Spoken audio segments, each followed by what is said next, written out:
அன்பர்களே, ஆண்டவராகிய இயேசு கிறிஸ்துவின் நாமத்தில் உங்களுக்கு மனம் நிறைந்த வாழ்த்துக்களை தெரிவித்துக் கொண்டு சத்திய வசனம் திருமறை பாட நிகழ்ச்சிக்கு உங்களை அன்போடு அழைக்கிறோம். சத்திய வசனம், இது தேவனின் வசனம். நாம் சோர்ந்து போகையில் கரம் கொடுக்கும் நம் தேவனின் வசனம், நம் தேவனின். சில மாதங்களுக்கு முன்பு ஒரு ஆவிக்குரிய கூட்டத்தின் முடிவிலே கணவனும் மனைவியுமாக ஒரு தம்பதியை சந்தித்தேன். அவர்கள் உள்ளத்திலே பெரும் பாரம் ஒன்று இருந்தது. அதை பகிர்ந்து கொள்ளும் பொழுது கண்ணீர் வந்துவிட்டது. பாரத்தோடு கூறினார்கள், ஐயா, திருமணமாகி பல ஆண்டுகள் ஆகிவிட்டன, எங்களுக்கு குழந்தைகள் இல்லை. ஆகினாலே எங்களை பற்றி பலர் பலவிதமாக பேசுகிறார்கள். எங்களுடைய பெற்றோருக்கும் இதை குறித்து பெரிய துக்கம் இருக்கிறது. அது மட்டுமல்ல, ஒருவரை ஒருவர் குற்றப்படுத்தும்படியான நிலையும் ஏற்பட்டு விட்டது. பிள்ளை இல்லாமைக்கு காரணம் மனைவிதான் என்று கணவனும், கணவன்தான் காரணம் என்று மனைவியும் குற்றம் சாட்டும் நிலை எங்களுடைய ஒற்றுமையை பாதிக்கிறது என்று கூறிக்கொண்டார்கள். அருமையான தெய்வ மக்களே, நம்முடைய கலாச்சாரத்திலே குழந்தை இல்லையானால் ஏதோ சாபக்கேடு வந்துவிட்டது என்று எண்ணுகிறோம். அது மட்டுமல்ல, மனைவி குழந்தை பிறப்பதற்காகவே இருக்கிறாள் என்ற எண்ணமும் நம் நடுவிலே உண்டு. இதை வேதத்தோடு ஒப்பிட்டு பார்ப்போமானால் வேதத்திலே இதற்கு ஆதாரமே இல்லை. உண்மைதான், மலடியாயிருக்கும் பெண்ணுக்கு குழந்தை பெறும்படி ஆண்டவர் செய்யக்கூடும். அற்புதம் செய்து அவர் குழந்தையை தரக்கூடும். அதே சமயத்தில் குழந்தைகள் அவருடைய ஈவு, அவருடைய ஆசீர்வாதம் என்றும் கூட திருமறையிலே வாசிக்கிறோம். ஆனால் குழந்தை இல்லாவிட்டால் அது பெரும் குறை அல்லது பாவம், சாபம் என்று திருமறை போதிக்கவில்லை. உண்மைதான், சில சமயத்திலே அவருடைய நியாய தீர்ப்பு கர்ப்பத்தை அடைத்துவிடக்கூடும். ஆகினாலே பிள்ளைகள் இல்லாதவர்கள் எல்லோருமே இவ்விதமாய் சாபத்துக்குள்ளானவர்கள் என்று வேதம் போதிக்கவில்லை. அது மட்டுமல்ல, திருமணம் குழந்தைகள் பெறுவதற்காகத்தான் என்றும் வேதம் போதிக்கவில்லை. ஆரம்பத்திலே ஏவாளை உருவாக்கி ஆதாமிடத்திலே கொண்டு வந்த தேவன் என்ன கூறினார்? ஆதியாகமம் 2வது அதிகாரம் 18வது வசனத்திலே பார்க்கிறோம். தேவனாகிய கர்த்தர், மனுஷன் தனிமையாயிருப்பது நல்லதல்ல, ஏற்ற துணையை அவனுக்கு உண்டாக்குவேன் என்றார். இப்படி கூறி அவளை உருவாக்கி ஆதாமிடத்திலே கொண்டு வந்தார். அவனுக்கு துணையாயிருப்பதற்காக உருவாக்கி கொண்டு வந்தார். ஆகினாலே குழந்தை பெறுவதற்காக உருவாக்கினார் என்று வேதம் கூறவில்லை. அவர்கள் பலுகி பெருக வேண்டும் என்று ஆசீர்வதித்தார், அப்படி ஒரு கட்டளை கொடுத்தார். ஆனால் குழந்தை பிறப்புக்காகவே உருவாக்கினார் என்று வேதத்திலே கூறப்படவில்லை. ஆகினாலே குழந்தை இல்லாததினாலே ஏதோ பெரும் குறை ஏற்பட்டு விட்டது என்று மனம் நொந்துவிடக்கூடாது. ஆண்டவரிடத்திலே ஜெபிக்கலாம், விசுவாசத்தோடு மன்றாடலாம், குழந்தைகள் வேண்டும் என்று கேட்கலாம். அப்படியெல்லாம் செய்தும் குழந்தைகள் பெறாவிட்டால் அதை ஏற்றுக்கொள்ள வேண்டும். ஏதோ சாபம் வந்துவிட்டது என்று எண்ணக்கூடாது. இதை குறித்து மற்றவர்களும் பேசுவதிலே நாம் பொறுப்புள்ளவர்களாய் ஜாக்கிரதையாய் இருக்க வேண்டும். குழந்தை இல்லாதவர்களை தூஷிப்பது நல்லதல்ல. தன்னுடைய சொந்த மகனுக்கு குழந்தை இல்லை என்பதனாலே மருமகளை துன்பப்படுத்தக்கூடாது. அல்லது அந்த குடும்பத்திலே குழந்தை இல்லை என்பதனாலே மருமகனையும் துன்பப்படுத்தக்கூடாது. கணவனும் மனைவியும் கூட ஒருவரை ஒருவர் குற்றப்படுத்தக்கூடாது. மருத்துவரிடத்திலே போய் சோதித்துக் கொள்ளலாம். யார் பெயரில் குறை உண்டு என்று கண்டு அந்த குறையை நிவர்த்திக்க முயலலாம். மருத்துவ வசதிகள் நமக்கு இன்றைக்கு இருக்கிறதுனாலே அந்த வசதிகளை பயன்படுத்தலாம். இவையெல்லாம் செய்தும் குழந்தைகள் இல்லையானால் அதை ஏற்றுக்கொள்ள வேண்டும். ஏனென்றால் திருமண உறவு ஒருவருக்கொருவர் துணையாயிருப்பதற்காக ஏற்படுத்தப்பட்ட உறவு. இன்றைய கலாச்சாரத்திலே ஒரு மனைவிக்கு குழந்தை பிறக்கவில்லையானால் கணவன் மற்றொரு மனைவியை திருமணம் செய்து கொள்ளலாம் என்று நம்முடைய சமுதாயத்திலே சில மதத்தினரிடையே நாம் காண்கிறோம். இது வேதத்திற்கு பொருந்தாதது. குழந்தை இல்லை என்பதனாலே ஒரு மனைவியை உதாசீனம் செய்து தள்ளிவிடுவது பாவமாகும். அல்லது கணவனையும் வெறுப்பது பாவமாகும். குழந்தை இல்லாத நிலையை ஏற்றுக்கொள்ள வேண்டும். அதே சமயத்திலே குழந்தைகள் தேவனால் கொடுக்கப்படும் ஈவு என்று வேதம் தெளிவாய் போதிக்கிறது. இந்த குழந்தைகளை பாதுகாப்பாய் வளர்ப்பது திருமண உறவிலே ஒரு பொறுப்பாகும். தங்களுடைய சிற்றின்பத்திற்காக, சுயநலத்திற்காகவே இந்த உறவை பயன்படுத்தக்கூடாது. குழந்தைகள் ஆண்டவர் கொடுப்பாரானால் அவர்களை அவருக்காக வளர்க்க வேண்டும். 127வது சங்கீதத்திலே ஆண்டவர் என்ன கூறுகிறார்? 127வது சங்கீதம் 4வது வசனம், பிள்ளைகள் கர்த்தரால் வரும் சுதந்திரம், கர்ப்பத்தின் கனி அவரால் கிடைக்கும் பலன் என்று பார்க்கிறோம். அந்த பிள்ளைகள் உங்களிடத்திற்கு வருவதற்கு முன்பாக அவரிடத்திலே இருந்தார்கள். அவர் கையிலிருந்து அவர்கள் உங்களுக்கு கொடுக்கப்படுகிறார்கள். ஆகையினாலே பிள்ளைகளை பற்றிய ஒரு பெரும் பொறுப்பு, உக்ரானத்துவம் உண்டு என்பதை நாம் மறந்துவிடக்கூடாது. அவர்கள் கர்த்தரால் வரும் சுதந்திரம் என்று வேதம் போதிக்கிறது. அவர்கள் அவரால் கிடைக்கும் பலன் என்றும் பார்க்கிறோம். அவருடைய ஆசீர்வாதமாக இதை பெற்றுக்கொள்ள வேண்டும். அவருக்கு நன்றியுள்ளவர்களாய் பொறுப்பை ஏற்றுக்கொண்டு உக்ரானத்துவத்தை உணர்ந்து அந்த பிள்ளைகளை வளர்க்க வேண்டும். அப்படி வளர்க்கும் பொழுது 5வது வசனத்தை எடுத்து பாருங்கள். வால வயதின் குமாரர் பலவான் கையில் உள்ள அம்புகளுக்கு ஒப்பாயிருக்கிறார்கள் என்று பார்க்கிறோம். அம்பு எய்கிற மனிதன் போகக்கூடாத இடங்களுக்கெல்லாம் அந்த அம்பு செல்லக்கூடும். ஆகினாலே ஒரு மனிதனின் குழந்தைகள் வளர்ந்து பெரியவர்களாகும் பொழுது அவர்கள் மூலமாக அவனுடைய செல்வாக்கும் அவனுடைய பயனும் பலருக்கு கிடைக்கிறது. அவனுடைய செல்வாக்கு பெருகுகிறது. இவ்விதமாய் குழந்தைகள் ஆசீர்வாதமாயிருப்பார்கள். அவர்களை அவ்விதமாய் வளர்க்க வேண்டிய பொறுப்பு திருமண உறவிலே உண்டு. ஆகினால்தான் 1 கொரிந்தியர் 7:14 அவிசுவாசியான புருஷன் தன் மனைவியால் பரிசுத்தமாக்கப்படுகிறான், அவிசுவாசியான மனைவியும் தன் புருஷனால் பரிசுத்தமாக்கப்படுகிறாள்.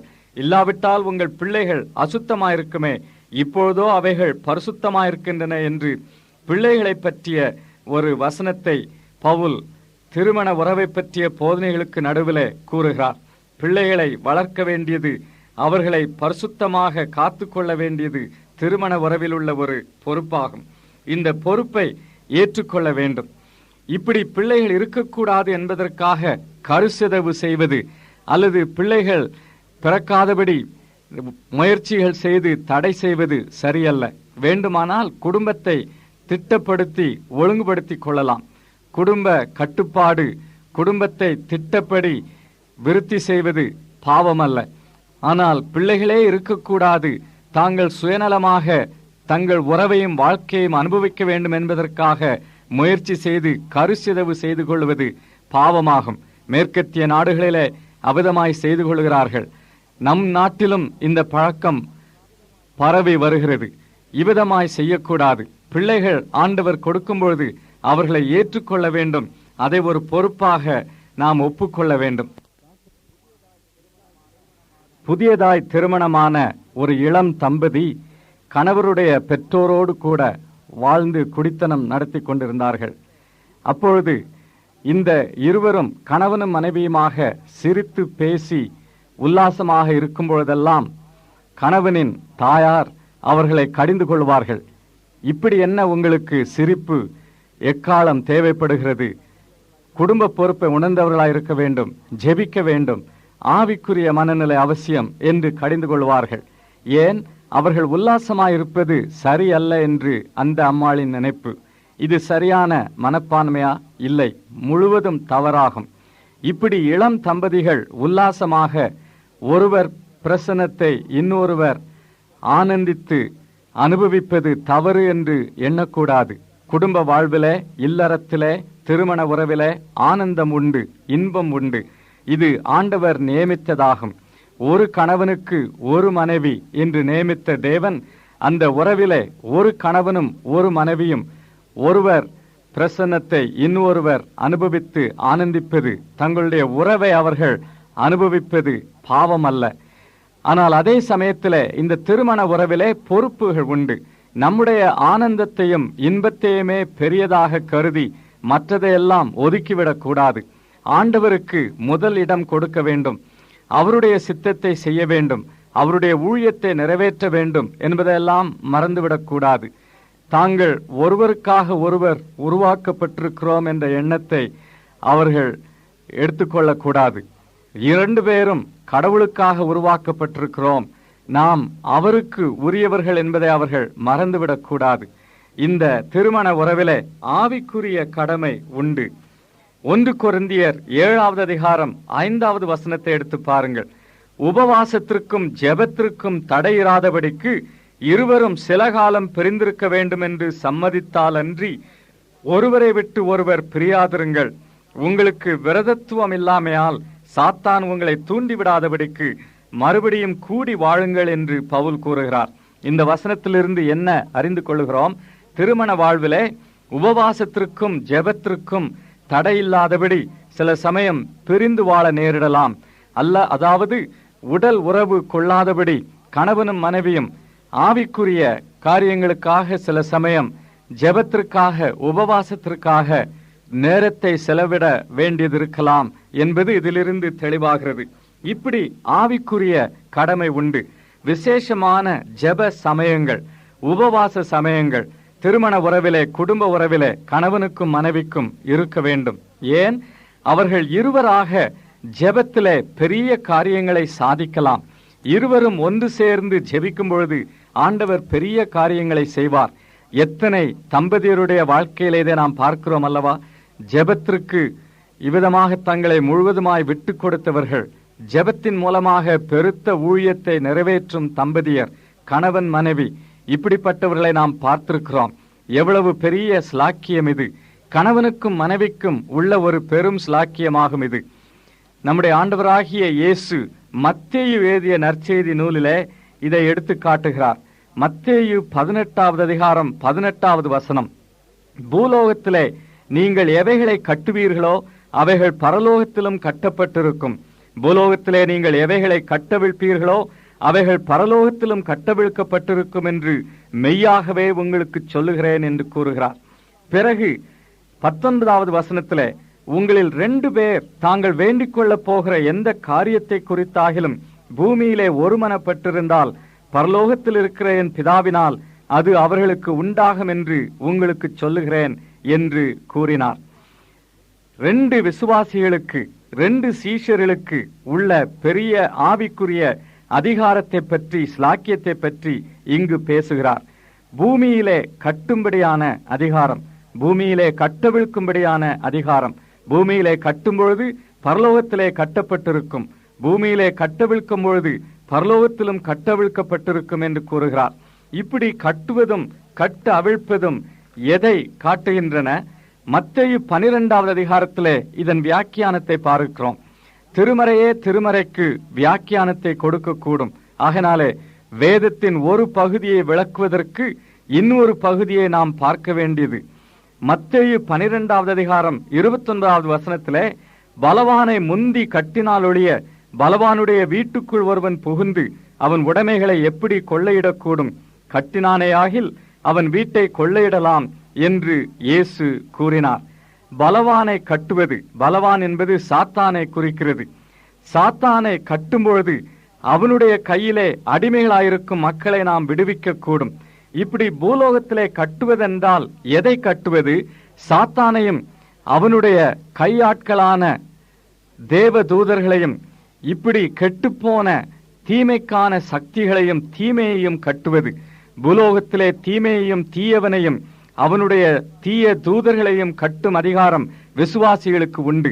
2 பேர் கூடி ஜெபிக்கும் பொழுது, ஒருமனப்பட்டு ஜெபிக்கும் பொழுது ஜெபத்திலே விதமாய் அவர்கள் கட்டலாம், கட்டவிழ்க்கலாம் என்று ஆண்டவர் கூறுகிறார். இந்த அதிகாரம் கணவனுக்கும் மனைவிக்கும் கூட கொடுக்கப்பட்ட அதிகாரம். 2 பேர் என்று கூறும்பொழுது அது கணவனும் மனைவியுமாக இருக்கலாம். இப்படி கணவனும் மனைவியும் சேர்ந்து உபவாசித்து ஜெபித்து சாத்தானை கட்டும்பொழுது, அவனுடைய தீய சக்திகளை, தீய தூதர்களை, அசுத்த ஆவிகளை கட்டும்பொழுது அவைகள் பரலோகத்திலும் கட்டப்பட்டிருக்கும். சாத்தானின் கைகளுக்கு கீழாக அடிமைப்படுத்தப்பட்டிருக்கும் மக்களை கட்டவிழ்க்கும் பொழுது பரலோகத்திலும் அந்த விடுதலை உண்டாகும் என்று ஆண்டவர் கூறினார். அருமையான பெற்றோரே, கணவரும் மனைவியுமாக நீங்கள் ஒருமனப்பட்டு உபவாசித்து ஜெபிக்கும் பொழுது உங்கள் பிள்ளைகளை சாத்தானின் கட்டுகளிலிருந்து விடுவிக்கலாம். போதை பொருட்களுக்கு அடிமையாய் போயிருக்கும் பிள்ளைகள், குடிவெறிக்கு அடிமையாய் போயிருக்கும் பிள்ளைகள், உலகத்தில் நுழைந்து பாவத்தில் ஈடுபட்டு வேசித்தனத்திற்கு தங்களை விட்டு கொடுத்து தேவனை விட்டு விலகி போயிருக்கும் பிள்ளைகள், இவர்களெல்லாம் விடுவிக்கும் பொறுப்பும் அதிகாரமும் பெற்றோருக்கு உண்டு. ஆனால் அவர்கள் தங்களுடைய கடமையை உணர்ந்தவர்களாய் திருமண உறவிலே உள்ள இந்த பெரும் ஸ்லாக்கியத்தை, பொறுப்பை பயன்படுத்த வேண்டும். ஜெபத்தின் மூலமாக, உபவாசித்து ஜெபிப்பதன் மூலமாக இப்படி அவர்கள் இந்த ஸ்லாக்கியத்தை பயன்படுத்தலாம். திருமண உறவு தேவன் தந்த உறவு, ஆசீர்வாதமான ஒரு ஈவு, பெருத்த ஒரு ஸ்லாக்கியம். இந்த உறவிலே நாம் ஆவிக்குரிய பிரகாரமாகவும் வளரலாம், கிருபையிலே வளரலாம். ஆண்டவரால் ஆசீர்வதிக்கப்பட்ட திருமண உறவிலே கணவனும் மனைவியும் ஒருவருக்கொருவர் ஏற்ற துணையாயிருக்கும் அந்த நிலையிலே எவ்வளவோ ஆவிக்குரிய வளர்ச்சி அவர்களுக்கு கிடைக்கிறது. இதை நம் சொந்த அனுபவத்திலே நாம் கண்டிருக்கிறோம் அல்லவா? மற்றவர்களின் அனுபவத்திலும் இதை நாம் பார்த்திருக்கலாம். ஆனால் அதே சமயத்தில் இந்த திருமண உறவிலே பிரச்சனைகள் ஏற்படுமானால், ஒருமை பாதிக்கப்படுமானால், இது நம்முடைய ஆவிக்குரிய வாழ்க்கையையும் பாதிக்கும். கணவனும் மனைவியும் ஒரு மனதோடு ஜெபிக்கும் பொழுது பெருத்த காரியங்களை சாதிக்கலாம். அவர்கள் பூமியிலே கட்டுவது பரலோகத்திலே கட்டப்படும், பூமியிலே கட்டவிழ்ப்பது பரலோகத்திலே கட்டவிழ்க்கப்படும் என்று ஏற்கனவே பார்த்தோம். இந்த ஸ்லாக்கியம் அவர்களுடைய ஒருமை பாதிக்கப்படும் பொழுது அவர்களை விட்டு நீங்கி விடுகிறது. ஆகையினால்தான் கணவனும் மனைவியும் ஒருமைப்பாடோடு வாழ்வது சாத்தானுக்கு பிடிக்காது. அவர்களுடைய ஐக்கியத்தையும் அன்பையும் ஒருமையையும் கலைப்பதற்கு அவன் எவ்வளவோ முயற்சி செய்வான். இந்த உறவை காத்துக்கொள்ள வேண்டும். இந்த உறவிலே ஆவிக்குரிய பொறுப்பு உண்டு. இந்த உறவினாலே ஆவிக்குரிய வாழ்க்கை பாதிக்கப்படக்கூடும். திருமண வாழ்விலே அவிசுவாசமில்லாத ஒரு நிலை, உண்மையற்ற நிலை, ஒருவருக்கொருவர் துரோகம் செய்யும் நிலை ஏற்படும் பொழுது அவர்களுடைய ஆவிக்குரிய வாழ்க்கையும் ஜெபமும் பாதிக்கப்படுகிறது. மல்கியா 2வது அதிகாரத்தில் இதை பார்க்கிறோம். 13வது வசனம், நீங்கள் 2ஆம் தரமும் இதை செய்து கர்த்தருடைய பலிபீடத்தை கண்ணீரினாலும் அழுகையினாலும் பெருமூச்சினாலும் நிரப்புகிறீர்கள். ஆகையால் அவர் இனி காணிக்கையை மதியார், அதை உங்கள் கைகளில் பிரியமாய் ஏற்றுக்கொள்ளவும் மாட்டார். ஏன் என்று கேட்கிறீர்கள்.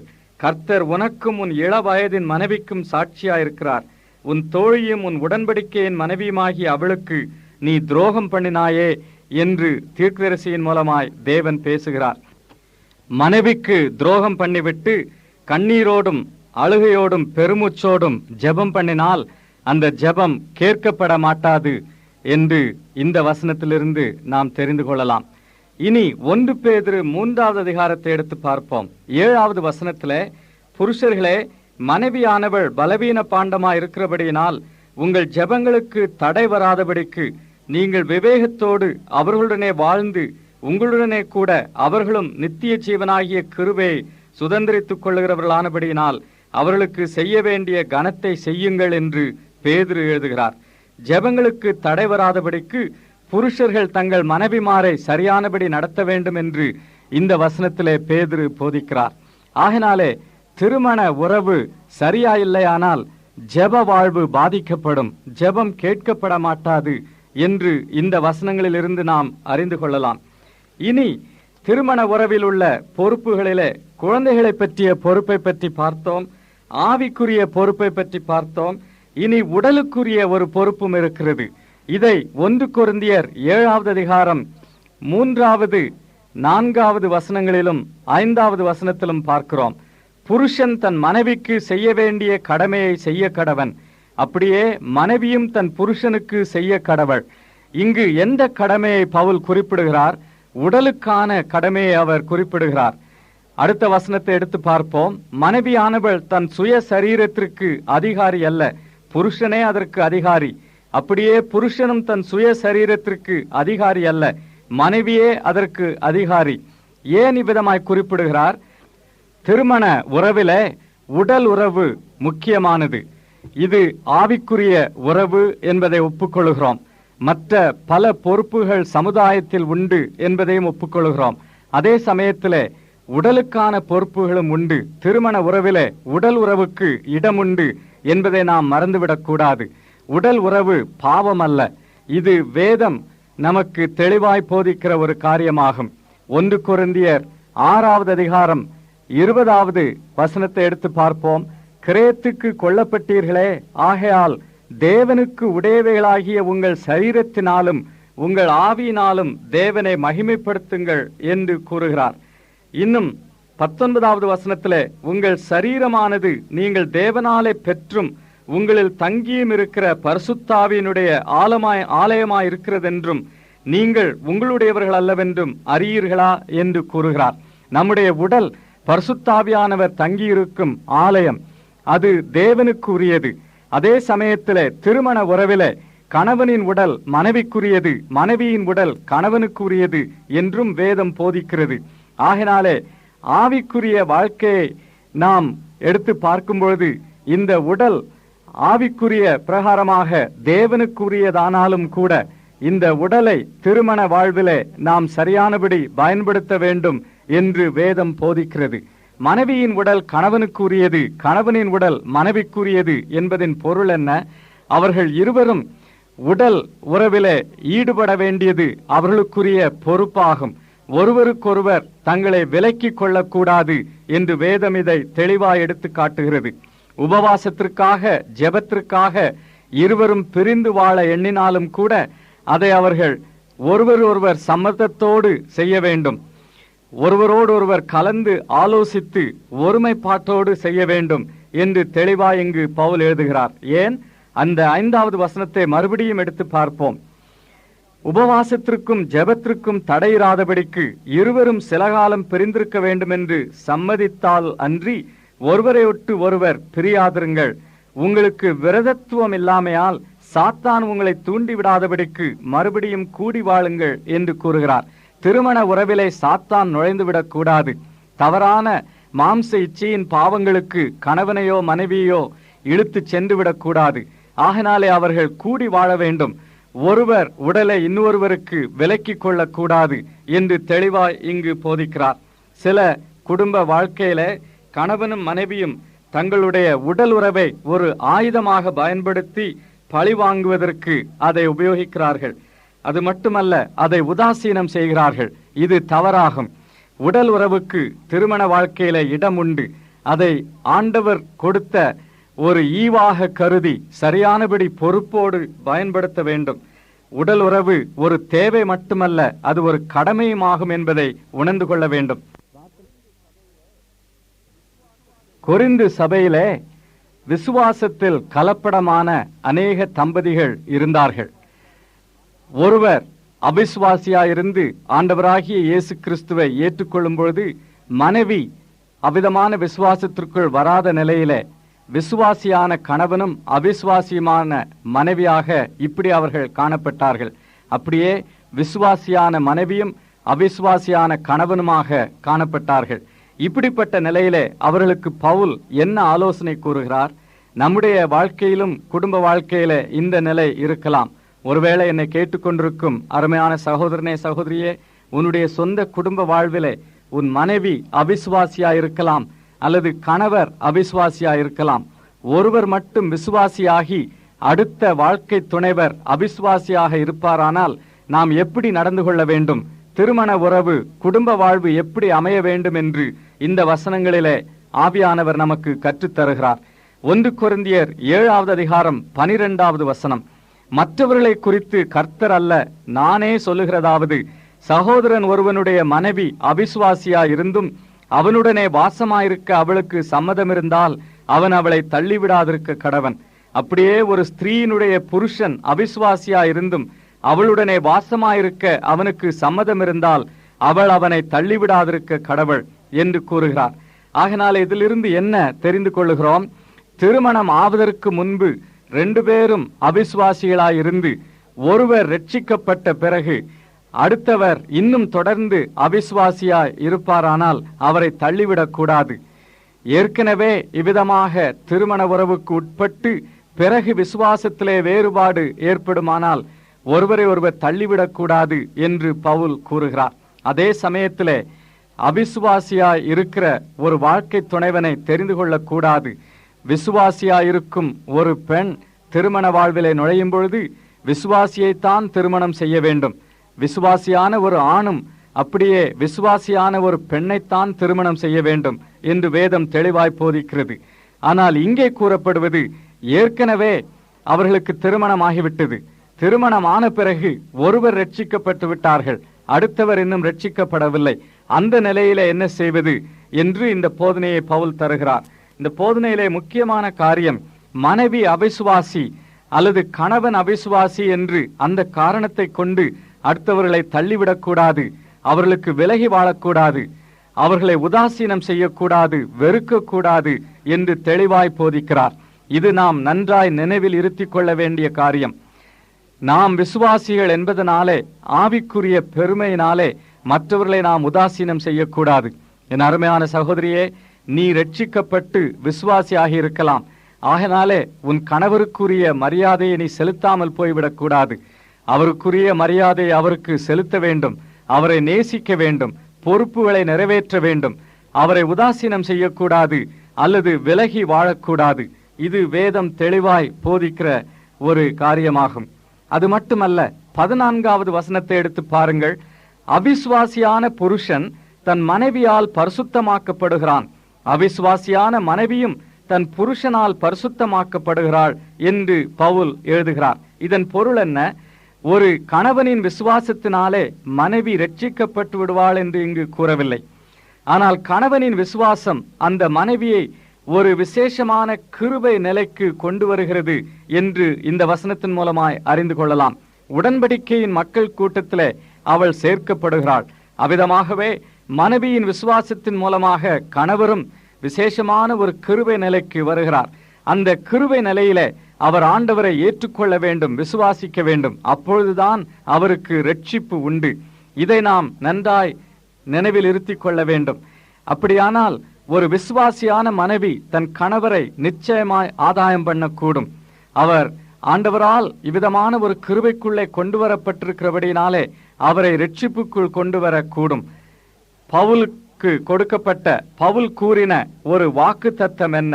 அப்போஸ்தலர் நடபடிகள் 16வது அதிகாரம் 31வது வசனத்திலே பிலிப்பிய சிறை காவலாளனை பார்த்து அவர் கூறின வார்த்தைகளை நாம் வாசிக்கிறோம். அப்போஸ்தலர் 16:31, கர்த்தராகிய இயேசு கிறிஸ்துவை விசுவாசி, அப்பொழுது நீயும் உன் வீட்டாரும் ரட்சிக்கப்படுவீர்கள் என்று சொன்னார். ஆண்டவமாரே, ரட்சிக்கப்படுவதற்கு நான் என்ன செய்ய வேண்டும் என்று அவன் கேட்டபொழுது இவ்விதமாய் பவுல் பதில் கூறுகிறார். என் அருமையான சகோதரனே, சகோதரியே, இந்த வாக்கு தத்தத்தை உன் சொந்த குடும்பத்திற்கு நீ ஏற்றுக்கொள்ளலாம். உன்னுடைய கணவன் அல்லது மனைவி, பிள்ளைகள் ரட்சிக்கப்படாமல் இருக்கும் பொழுது இதோ இந்த வாக்கு தத்தம், கர்த்தராகிய இயேசு கிறிஸ்துவை விசுவாசி, அவரை முழுவதுமாய் பற்றிக்கொள், உன் வாழ்க்கை அவருக்கேற்றதாய் இருக்கட்டும், அவரையே சார்ந்து வாழு, அப்பொழுது நீயும் உன் வீட்டாரும் ரட்சிக்கப்படுவீர்கள். ஆண்டவரே விதமாய் வாக்கு பண்ணியிருக்கிறீரே, இந்த வாக்கு தத்துவத்தை நிறைவேற்றும் என்று கூறி ஜெபிக்கலாம். ஆகினாலே அவிசுவாசியான வாழ்க்கை துணையை விட்டு பிரிந்து விடாதபடி அவர்களுடைய ரட்சிப்புக்காக ஜெபிக்க வேண்டும்.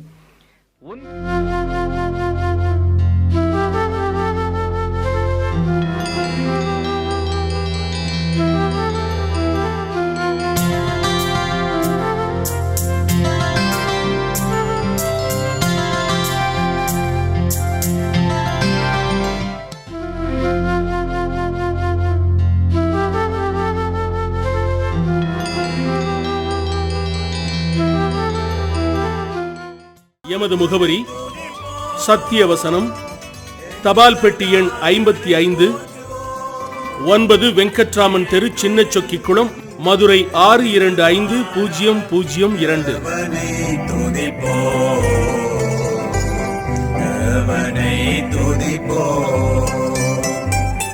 நேற்றும் என்றும்